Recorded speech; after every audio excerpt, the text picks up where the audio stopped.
Son los titulares que compartimos a esta hora de la mañana, pero también hay que recorrer el mundo. Hay títulos importantes, lo que está ocurriendo. Dice que tiene las horas contadas la presidenta de Brasil, Dilma Rousseff. Sin embargo, todavía queda una instancia a la que puede apelar y es convencer a los senadores que no voten por el como juicio. escuchamos, ella se siente bastante indignada por este tipo de acciones. Es información que repasamos en el plano internacional. Esto y lo que ocurre también en Ecuador, por supuesto, donde lamentablemente la situación de inestabilidad sigue siendo muy compleja para nuestros hermanos ecuatorianos. Vamos con Crista, que nos comenta más detalles.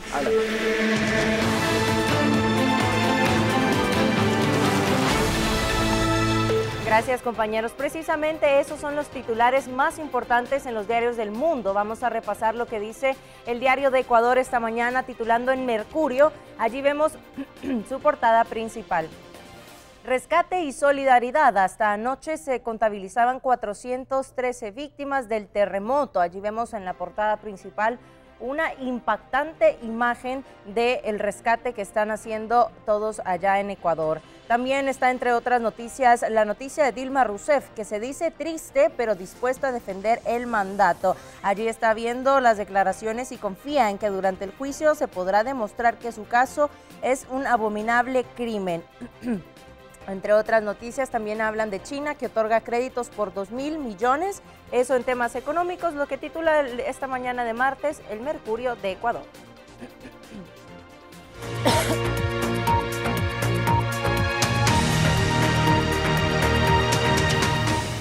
Y ya iniciamos con las noticias internacionales. Precisamente lo hacemos repasando la situación que afronta la República de Ecuador tras el mortal terremoto del fin de semana pasado. La cifra de muertos por el potente sismo se elevó a 413 y ya se contabilizan más de 2 heridos, según los reportes que se maneja el ministro de Coordinador de Seguridad, César Navas. La cifra de muertos por el fuerte sismo que sacudió Ecuador se elevó a 350, informó el gobierno. Según el ministro coordinador de Seguridad, César Navas, la cantidad de heridos también aumentó, aunque no precisó a cuántos. El anterior balance era de 2.068 lesionados. El terremoto de 7.8 grados que golpeó la costa del país dejó una estela de destrozos. En medio de las réplicas, los sobrevivientes todavía están impactados. Pude observar todo lo que pasaba hacia acá, porque de allá se ve toda la ciudad. Y entonces fue algo terrible, los árboles se alzaban como si fuese una ola en el mar. Se alzaban y caían, y se alzaban y volvían a caer. Uno queda, es una especie de psicosis colectiva, todos quedamos traumatizados. Desde la capital ecuatoriana y otras ciudades del país han salido camiones cargados de ropa, útiles de aseo, medicinas y alimentos para las víctimas. Varios países de la región, además de Suiza y España, enviaron a su vez expertos y rescatistas. Se trata del terremoto más fuerte en Ecuador desde 1979.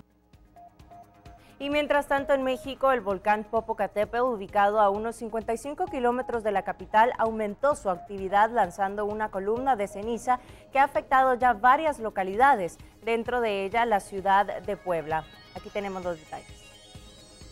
El volcán Popocatépetl, a 55 kilómetros de la capital mexicana, aumentó su actividad. El Centro Nacional de Prevención de Desastres detectó la emisión de fragmentos incandescentes y una columna de ceniza de más de 3 kilómetros sobre el cráter.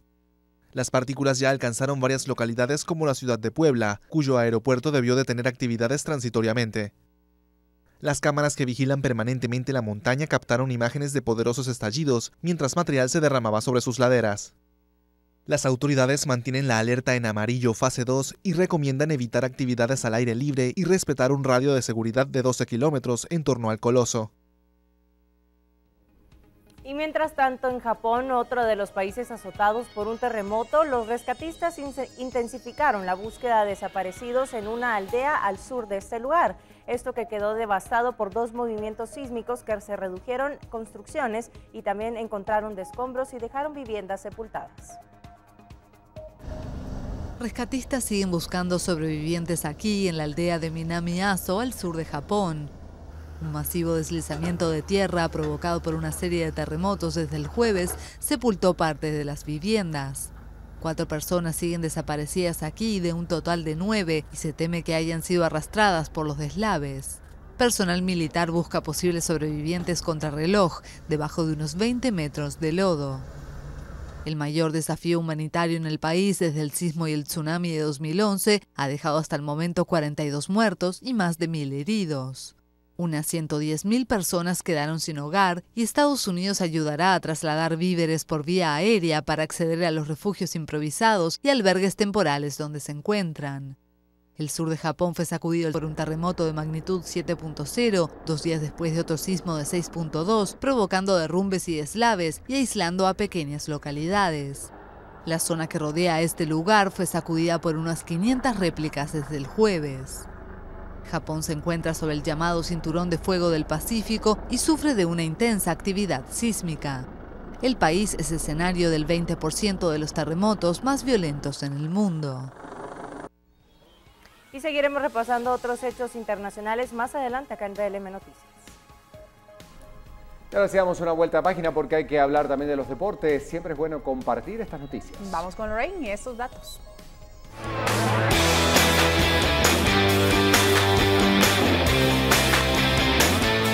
Seguimos hablando también de los deportes a nivel nacional y colocamos en pantalla esta portada de Todo Deportes de Prensa Libre para conocer sus titulares. Preámbulo a Río. Fernández y Brandt consiguen oro en Hungría. Los pentatletas nacionales Charles Fernández e Isabel Brandt se alistan para los Juegos Olímpicos de Río 2016. La noticia completa la puede encontrar en Prensa Libre. Y hablando de noticias del fútbol nacional, destacamos entonces que la Federación Nacional de Fútbol presentó a los nuevos entrenadores de las selecciones masculinas de edad limitada. Asimismo, el clásico entre rojos y cremas registra entonces el mejor ingreso de la jornada. Veamos.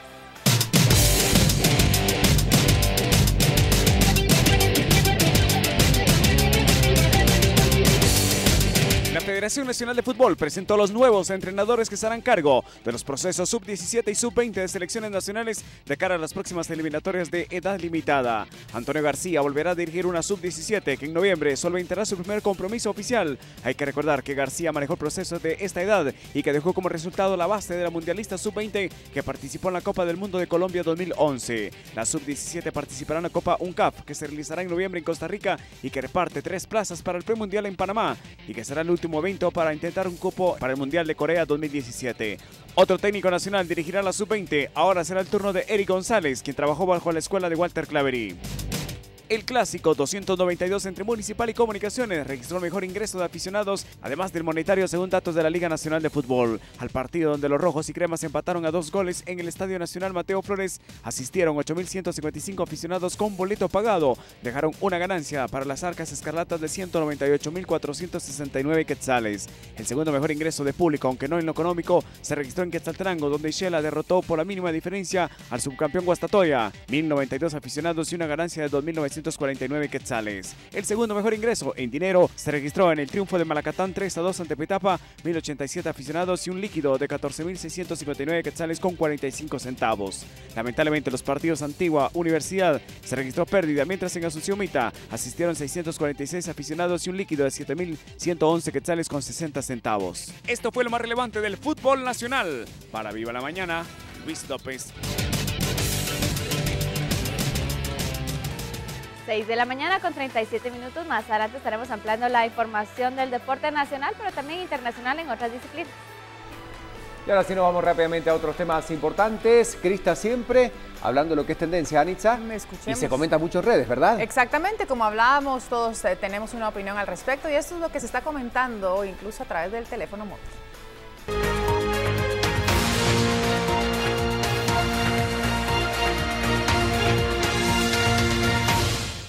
Gracias, compañeros. Exactamente. Tenemos que hablar, bueno, y recomendar toda esta noticia importante que ha sido revolución en las redes sociales y es acerca de las declaraciones de Jimmy Morales, ¿verdad? El hashtag oficial barato como Jimmy. Ese es el hashtag y como ustedes saben, siempre que suceden estas declaraciones de mal gusto, una broma o no fue broma, los memes no perdonan, chicos. Sí. Estos se hacen presentes.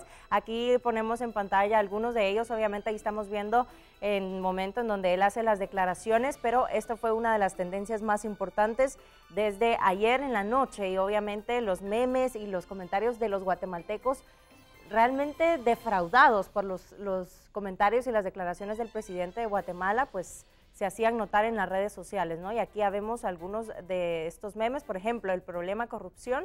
Un elefante se columpiaba como ese tipo de memes, ¿no? Las personas ya lo hacían notar y allí vemos algunos de ellos. Ustedes, compañeros, ¿qué opinan? Yo no... Pues insisto en el tema de que, aunque él después realmente lo dijo y sabemos que se trataría de una broma al hacer estas declaraciones, él asegura que fue sacada de contexto, es un tema muy sensible, entonces hay cosas sobre las que no es...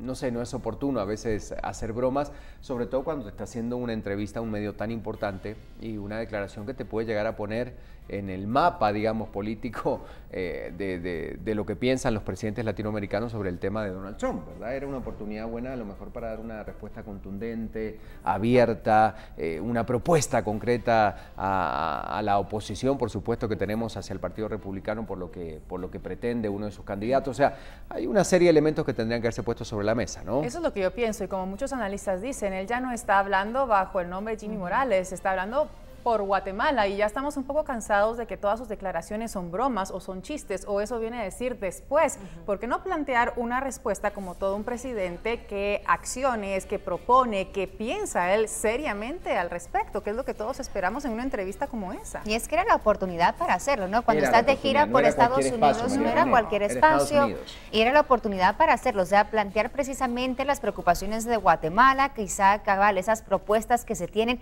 y plantear seriamente el problema de los migrantes, porque ciertamente es un problema que afecta a millones de guatemaltecos, es un problema que se debate en Estados Unidos y que ahora con las elecciones generales, bueno, es un tema que está ciertamente con fuerte discusión. Ya suficiente, creo yo, se crea en Estados Unidos esa barrera. Exactamente, la barrera entre quienes apoyan y los migrantes para que nuestro presidente venga y dé ese tipo de declaraciones, ¿no? Entonces, y como también mencionaba Renzo Rosales hace unos minutos, o sea, también aprovechar, hablar de otros temas, hablar de la migración con México, precisamente los guatemaltecos que migran hacia México para pasar a Estados Unidos, era la oportunidad. Positivo, ¿no? Yo creo que nunca deben olvidar el papel en el que están, nunca debe él moverse del papel de presidente en el que está, como bien decía Sainz, ya no es Jimmy Morales, él es el presidente de Guatemala. Y me llama mucho la atención, mi opinión personal, es que él se jactaba en su campaña, recuerdo mucho del apoyo que recibía de los migrantes y de las personas en Estados Unidos. Como también es que sí lo apoyaban mucho realmente. Como también no ponerse a pensar en esas personas que lo apoyaban a morir y a matar, y ahora hacer este tipo de comentarios sabiendo que de igual forma se podían generar susceptibilidades allí, ¿no? Y cuando tenés la ventana del New York Times, decís, bueno, venga con propuestas, queremos escucharlo, ¿qué opina? ¿No? Sentarse a contar era una oportunidad muy buena. Porque digo, es su personalidad, es bromista, utiliza metáforas, historias, pero no era el contexto realmente. Pero era una oportunidad para hacerlo. Era una oportunidad para hacer algo yo fuerte. Creo que, como dicen muchos analistas, o sea, ya es tiempo de que tome con seriedad el puesto que tiene, el trabajo que se le ha asignado por parte de millones de guatemaltecos, porque estas ciertamente no fueron las únicas declaraciones. Sí, precisamente hablaba de los elefantes cuando se le preguntaba respecto al problema del narcotráfico en el país, con una historia de elefantes que está más enredada. O sea, no se entendía que nosotros estábamos siendo el pasto, pero ¿de dónde salen esas declaraciones? O sea, sí, yo creo que los analistas y los guatemaltecos tienen razón y derecho en decir, queremos y exigimos que ya se tome este puesto con la seriedad del puesto, ¿verdad? Porque no tiene a lo mejor las respuestas fundadas con argumentos y dice, bueno, en vez de quedarme callado, que miren que no sé, cuento un chiste. Eso es lo que también muchos opinan, ¿verdad? Pero ahí están las redes sociales para que todas las personas sigan expresándose. Creo que es un medio válido para que nosotros los guatemaltecos exijamos lo que debemos de exigir, y obviamente también los memes que no perdonan. Sí, no, y las repercusiones que esto tiene en Guatemala, porque eso también es importante, o sea, la repercusión que tiene la imagen del presidente en nuestro país, la desaprobación que podría tener por parte del pueblo guatemalteco y cómo eso entonces podría impactar fuertemente, seriamente en los temas que nosotros tenemos en nuestra Guatemala y es el rumbo hacia donde va nuestro país. Complejo el tema y seguramente seguirá siendo tendencia, vamos a seguirlo hablando, pero sí, fue un tema que a partir de que se escuchaban las declaraciones inmediatamente empezaron a notarse los comentarios en redes sociales. Algunos a favor, otros muchos en contra. Sí, hay mucha gente que sí, que se trataba de una broma, pero también muchos, o la mayoría en contra, pues. Entonces, ahí está, ese es el análisis, eso es lo que